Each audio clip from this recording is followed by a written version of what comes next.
జరిగింది.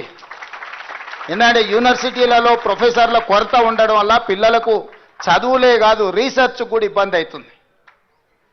ఇట్లాంటి వాటిని అన్నిటిని కూడా దృష్టిలో పెట్టుకొని పేదలు చదువుకోవాలి, బాగా రాణించాలన్న ఆలోచనతోని ప్రొఫెసర్ల యొక్క వయసును కూడా రిటైర్మెంట్ వయసును కూడా ప్రభుత్వం 65 సంవత్సరాలకు పెంచడం జరిగింది. వాళ్ళ అనుభవాన్ని ఈ విద్యార్థుల కోసం వాడాలని.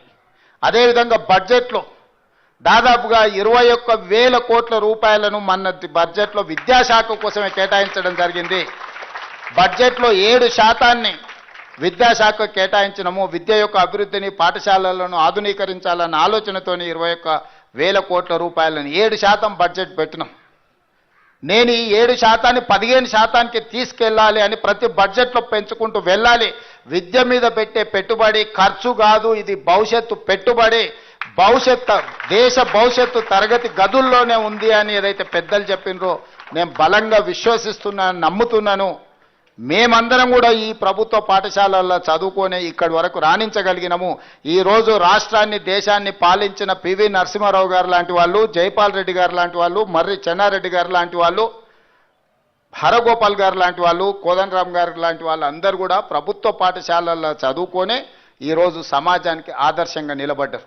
అలాంటి ప్రభుత్వ పాఠశాలలను, కళాశాలలను, యూనివర్సిటీలను నిర్వీర్యం చేస్తే ఇది సమాజానికి మనం చేసిన ద్రోహం అవుతుంది. అందుకే ఈ వ్యవస్థల్ని బలోపేతం చేయడానికి రాష్ట్ర బడ్జెట్ 7% నుంచి విడతల వారీగా 15% వరకు పెంచడం ద్వారా విద్యాశాఖ మీద ప్రత్యేకమైన శ్రద్ధ పెట్టాలి అని విద్యాశాఖను ముఖ్యమంత్రిగా ఉన్నది నా దగ్గరే పెట్టుకున్నా. ఇంకొక మంత్రికి ఇస్తే వాళ్ళు ఎలా వ్యవహరిస్తారో, ప్రాధాన్యత ఏ విధంగా ఉంటుందో, వాటి ప్రాధాన్యతలు మారుతుండొచ్చని ఆ శాఖను నా దగ్గర పెట్టుకొని ఈరోజు ఆ శాఖను పూర్తిగా సమీక్షించుకుంటూ ముందుకు వెళ్తున్నాం.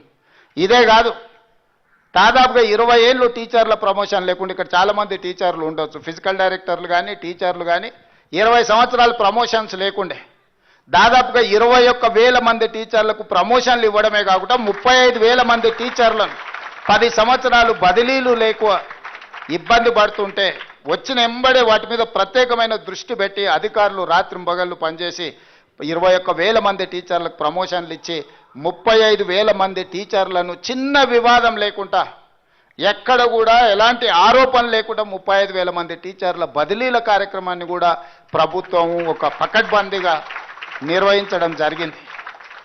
ఇవన్నీ ప్రభుత్వం వైపు నుంచి విద్యను అభివృద్ధి చేయడానికి, అధ్యాపకులను ప్రోత్సహించడానికి అన్ని రకాల ప్రయత్నం మేము చేస్తున్నాం. అదేవిధంగా స్కూల్స్లో, రెసిడెన్షియల్ స్కూల్స్లో ఉండే పిల్లలకు వాళ్ళకు మధ్యాహ్న భోజనం కానీ, భోజనాలు కానీ, లేకపోతే డైట్ ఛార్జెస్, కాస్మెటిక్ ఛార్జెస్ 10 సంవత్సరాలు పెంచకపోతే డైట్ ఛార్జెస్ ఏమో 40%, కాస్మెటిక్ ఛార్జెస్ 200% పెంచి ఈరోజు మంచి భోజనం పెట్టాలి. వాళ్ళ కాస్మెటిక్ ఛార్జెస్ తల్లిదండ్రుల కోసం, చిన్న చిన్న సబ్బుల కోసమో, చిన్న చిన్న షాంపూల కోసం కూడా తల్లిదండ్రుల వైపు ఎదురు చూడాల్సిన పరిస్థితి లేకుండా వాటికి 200% పెంచి గ్రీన్ ఛానల్లో ప్రతి నెల మొదటి వారంలోనే ఆ నిధులు, అంతకుముందు 6 నెలలు 8 నెలలు ఇచ్చేవాళ్ళు కాదు, ప్రతి నెల 10వ తారీఖు లోపలనే గ్రీన్ ఛానల్లో మీకు అందరికీ డైట్ ఛార్జెస్తో పాటు మీ కాస్మెటిక్ ఛార్జెస్ కూడా పెంచి క్రమ పద్ధతి తప్పకుండా ఈరోజు నిధులను విడుదల చేయడానికి ఆదేశాలు ఇవ్వడం జరిగింది.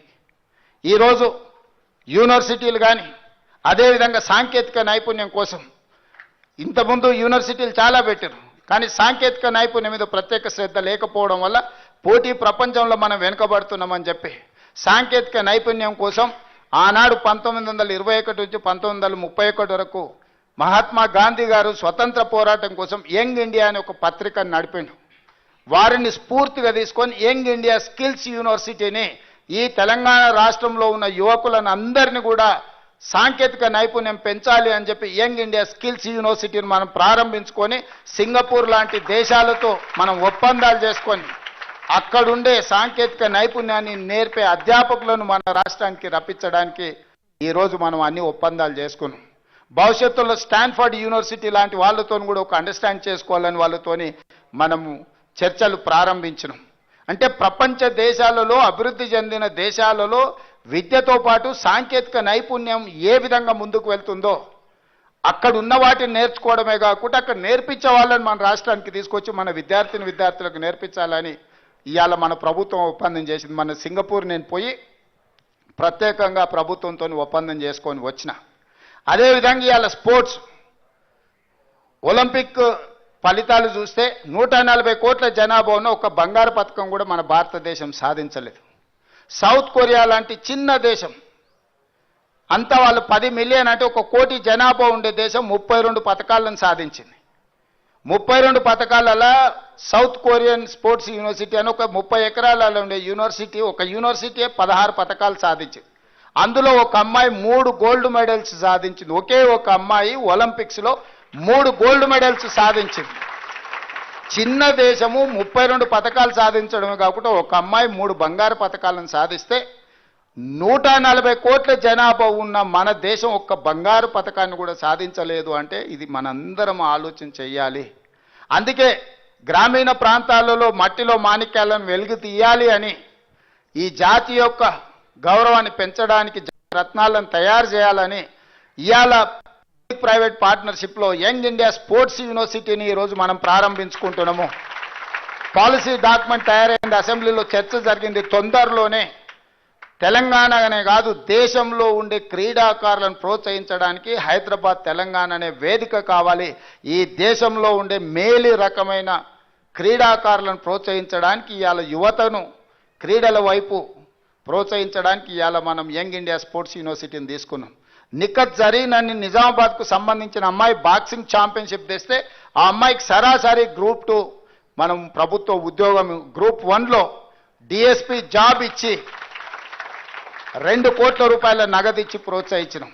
సిరాజుద్దీన్ అని ప్రపంచ క్రికెట్ కప్ సాధించిన దాంట్లో హైదరాబాద్ క్రికెట్ క్రీడాకారుడికి మనం గ్రూప్ 1 జాబ్ ఇచ్చి అతనికి ఇల్లు పట్టా అన్ని ఇచ్చినాం.